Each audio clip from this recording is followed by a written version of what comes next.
وعلى آله وصحبه ومن والاه. So we just heard Sayyidi Abdul Fattah recite that from the latter part of Surah Al-Qamar and Surah Al-Rahman, and we began the first part of Surah Al-Waqi'ah. And one of the verses that repeated itself in Surah Al-Qamar was where Allah Ta'ala says, وَلَقَدْ يَسَّرْنَا الْقُرْآنَ لِلذِّكْرِ فَهَلْ مِن مُدَّكَرٍ. And indeed that we have made the Qur'an easy for remembrance. So is there anyone that will take heed? Or is there anyone that will then be admonished? And here this is really deep if you think about this. That Allah Ta'ala has taken it upon Himself to facilitate not only the recitation of the Qur'an, but all of the meanings of preservation of the Qur'an, including that memorization, but then a long list of others. And so when we think about the other verse that reminds us of that preservation, إِنَّا نَحْنُ نَزَّلْنَا الذِّكْرَ وَإِنَّا لَهُ لَحَافِظُونَ. Indeed, that we have revealed the reminder, i.e. the Qur'an, indeed, is that we will preserve it. In other words, we have taken it upon ourselves to preserve it. And this is very deep. We've heard this first, but think about the implications. If Allah Jalla Jalaluhu has taken it upon Himself to preserve something, indeed, in all of those meanings of preservation, and the same thing goes here with the taysir that comes from Allah, the divine facilitation. And oftentimes we fall short in understanding the implications of that verse. We think that it merely means memorization. And there's no doubt that's part of it. And that just as we remind ourselves of the blessed hadith of the Rasul about the 99 names of Allah, man ahsaha dakhala al-jannah. Whoever enumerates them, in some narrations, memorizes. But these scholars say is that the lowest degree whereby which we hope to enter into that glad tidings of the Prophet ﷺ is memorizing 99 names. And then going beyond that, which is a higher degree where we actually learn their meanings. But then the highest degree of all is that where we start to have our portion of them. And then even that, there's degrees. There's ta'alluq, there's takhalluq, and then there's tahaqquq. And so there's a lot there. And we oftentimes only focus on memorizing them and reciting them. But there are degrees there. And the same thing relates to the preservation of tanzil, of the revelation, that yes, in how it's recited is extremely important. And there always will be an outward and inward dimension. And all of the ulum of the Qur'an that help us preserve the Qur'an, and all of the people across the world that have taken part throughout the centuries to preserve the lafz of the Qur'an, how it is recited, that's indeed a very important part of it. But also, part of this is that the way that Allah Ta'ala inspires individual hearts to preserve the meanings of the Qur'an. And then the way that Allah Ta'ala inspires certain individuals and blesses them to actualize the meanings of the Qur'an that in themselves.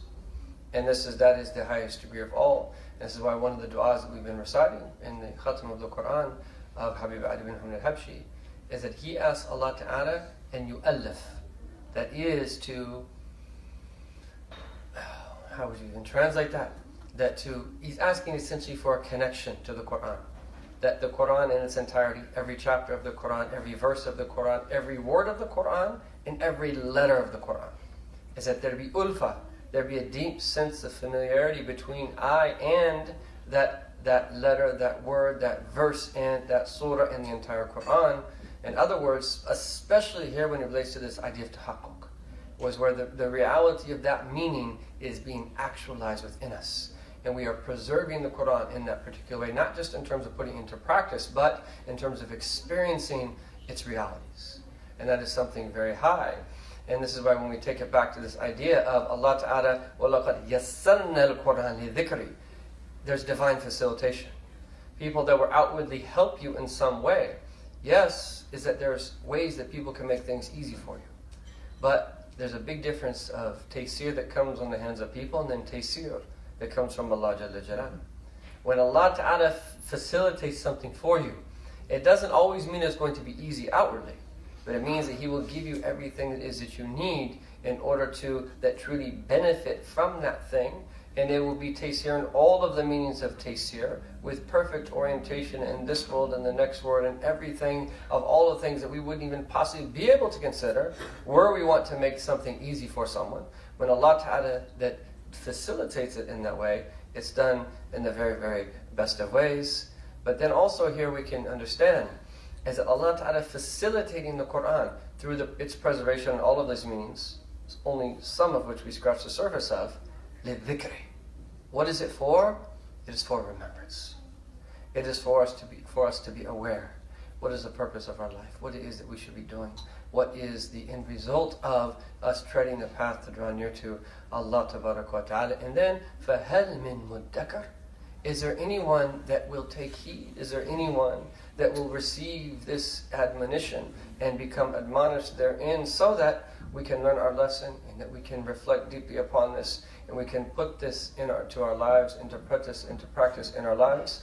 And this is in the form of a question, but here this is a question that really means it's a command. احفظوه واعتئذوا به is what it really means.